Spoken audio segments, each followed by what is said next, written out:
Welcome back to my YouTube channel. Today I'm making a video in the forest. Reason why? Well, it's a Q&A. I feel like Q&As are so boring, like if they're just like sitting in your kitchen or like sitting in your room, like just in one spot. So I decided to make it more interesting. Oh my gosh, the bugs are attacking me. But let's get on to the questions and get them over and done with as quickly as possible so that I can get out of here.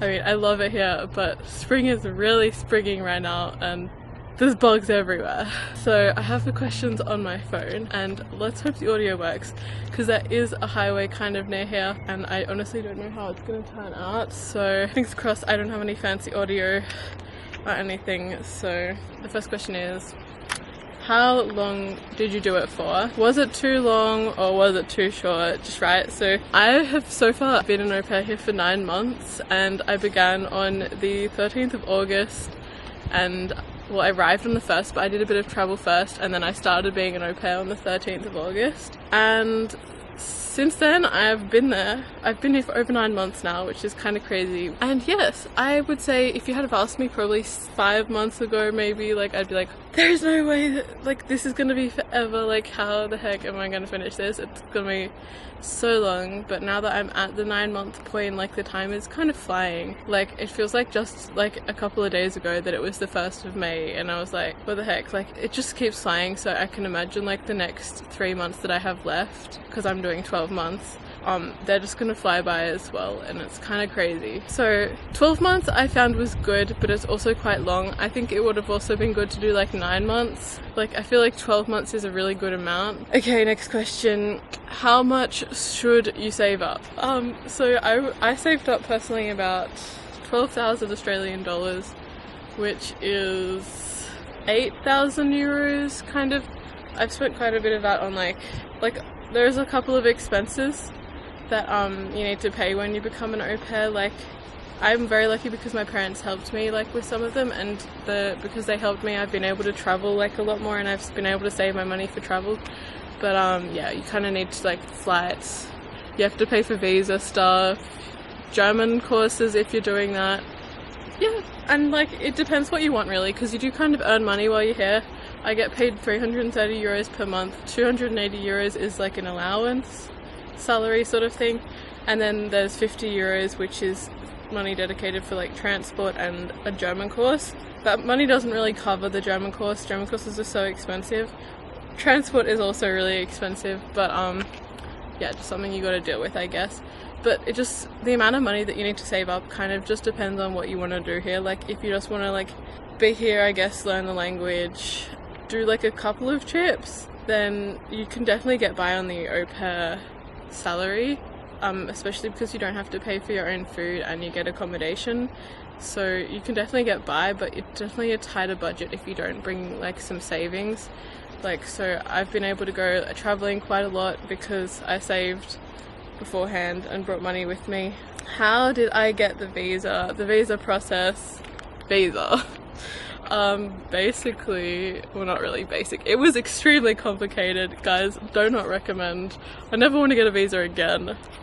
Yes, so first up, I had kind of like a little bit of back and forth conversation with the consulate of Germany in Australia, like trying to figure out what to do, like, because it's so hard to explain. I feel like it would take an hour to explain this, but basically you're not allowed to start working until you have the proper au pair visa in Germany, but also you're not allowed to apply for the au pair visa until you're in Germany, and the au pair visa can take like 4 to 8 weeks to transfer. So like what are you supposed to do for 4 to 8 weeks? Like you've got to start working, your contract's already started. Like yeah, so basically I was like, well hey, can we get it early? Like can we get like can I apply for it in Australia so that when I get to Germany, like or something, I don't know. So I honestly can't even remember how we figured this out, but I ended up going to the consulate in Australia. I had to do an interview. They started talking to me in German. I was like, what the heck?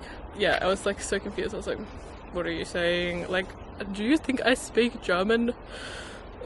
Yeah, so did that. I reckon it cost like, I think it cost less than $100 but more than $50. I can't exactly remember. Yeah, so that was the first step and I got issued that, and it still took about 8 weeks, but I got to pick it up from the German consulate before I left for Germany, which kind of helped but also kind of didn't, because when I got to the German border at the airport in Frankfurt, they're like, why, like, because I arrived about 2 weeks before the visa was supposed to start, and they were like, why are you here early, like your visa doesn't start till the 13th. And I was like, oh, I'm just gonna do some traveling on the Schengen visa. So that worked out fine, but they still like asked a question. So then once I arrived in Germany, like I didn't even know I had to do this, but we had to actually register that I was residing in this town that I'm residing in. Like, so my host mom took me to the burger office, so which is basically like the council, I guess. And there's one in this tiny town, which is kind of crazy. Like, there's not one in my town in Australia. I don't even know what I did, to be honest. I just went. It was like the first day that I was here. Yeah, my host mom, she had to fill out all these forms to like send to the Ausländerbehörde, which is like the foreign, like the immigrations office, I guess, that's like a local one. So she sent these forms so that I could get an interview to get my full visa, to extend the visa to the full 20 months. And yeah, so I went to do the interview, I had to sign something, and then I left without the visa. And then I got another appointment. I had to go back, and then I paid money and I got the visa finally. And that's been that. But they actually made the visa from my point of entry until like the 31st of July, so the visa doesn't even cover me to the end of my contract, so now I have to get it extended. Basically, the visas are very complicated and confusing, and I wish you luck if you try to do it.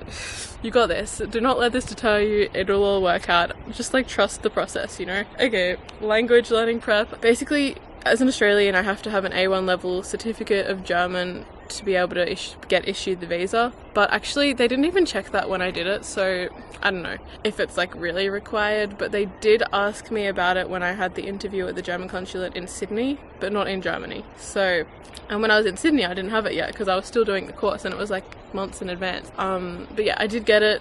I had paid money to do an exam, and also I did a course with my mum for German level A1, so yes, I did prepare, and I would definitely recommend doing that so that you can just get around and, I mean, communicate with your host family, host kids, and once you're in Germany you can also learn more. It's really great if you're in a host family that speaks German because you'll just progress your German so fast. Like, it's kind of crazy to think that I began this year, I feel like I couldn't speak that much German like at all. Like, I just knew like textbook German, I guess you could say, like A1 level German. Highly recommend staying with a German host family so that you can prove your German really well. And yeah, it's kind of crazy to think that I can speak another language now.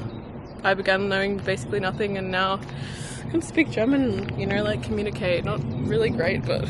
Next question. Do you have travel insurance and or health insurance?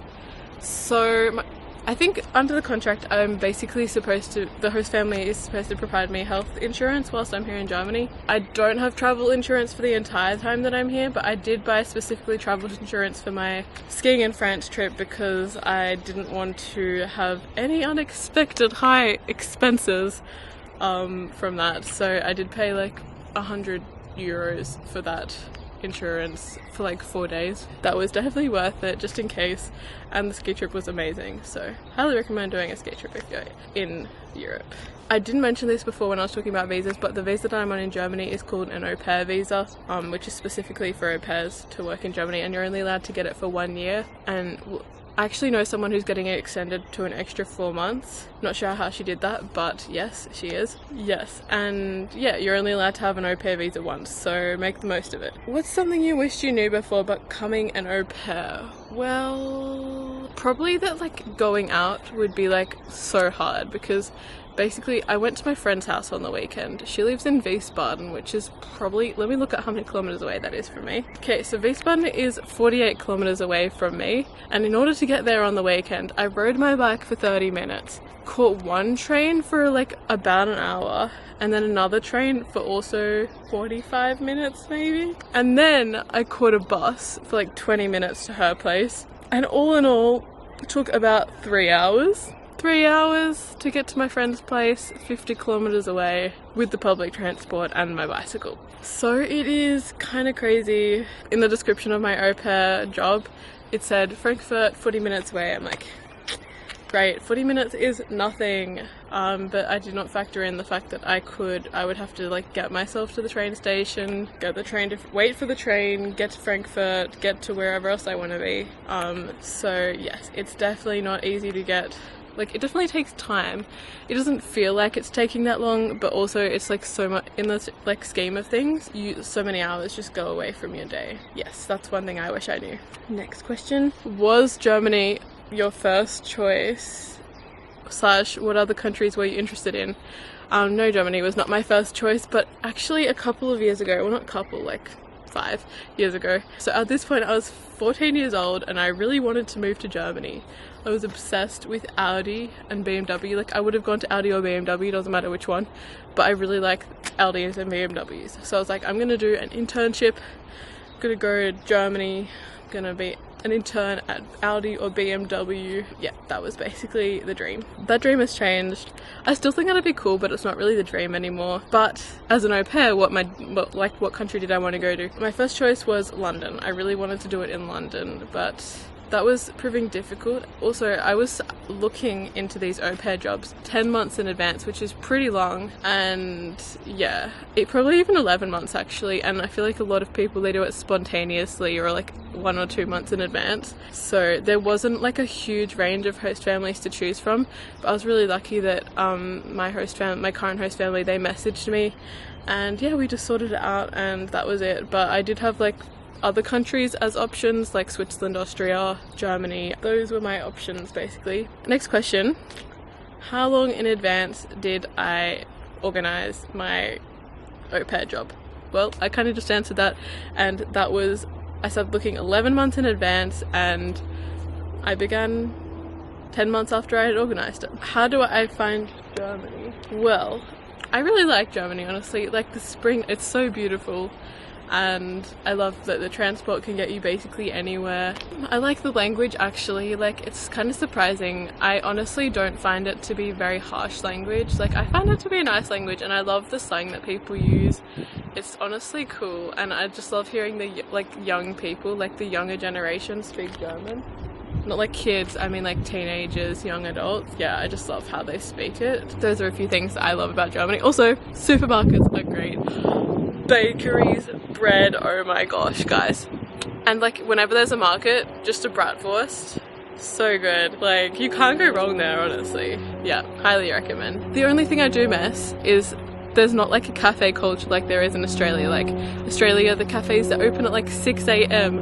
But here in Germany, things don't open, like cafes even, I reckon, probably don't open till like 9 a.m. Your cafe equivalent in Germany is the bakery. They open really early, so you can go get your Saturday morning brunch. So next question, what's your experience with the balance between work and personal adventuring? Personally, I go adventuring, so to say, on the like weekends, because that's when I have the whole day free and I can take the time to go wherever I want. And since this Deutschland ticket, which is a 49 euro ticket, which gives you access to all the regional like city trams, buses, U-Bahns, S-Bahns, like, and the regional trains, that's 49 euros. Since that's come, it's been super easy to get out on the weekend, and it's honestly really great. So I'm definitely looking forward to exploring more over the next few months. I wish that this had come out earlier because it's really useful. Yeah, otherwise I'm entitled to 2 days of leave per month, but I can spread it out throughout the year however I like, and however like works out obviously with my host family. They've been really good at accommodating with me with that, so yeah, I've been able to take holidays and like around weekends, so it's just been really good. What should you expect? That's really difficult to answer because every family is different, but just like be open-minded, like, and you might have to change your like family if something goes wrong, and that's okay. Like you can do that really easy, honestly. So if something goes wrong, don't give up, just change your family. Yeah, and also even if something bad happens, you don't have to change your family straight away, just try and push through it, because I did have a couple of struggles with my host family, but we worked like through it and it ended up fine. So yeah, that's my little advice for you. That is it for now. Let me know in the comments if you have any questions, and I'm totally happy to answer them for you.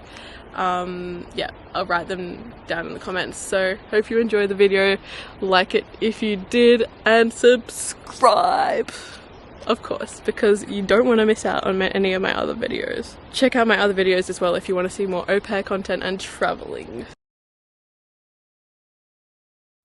So guys, the bugs are attacking me. A1 level, which is that was so loud. There was a massive bug on me.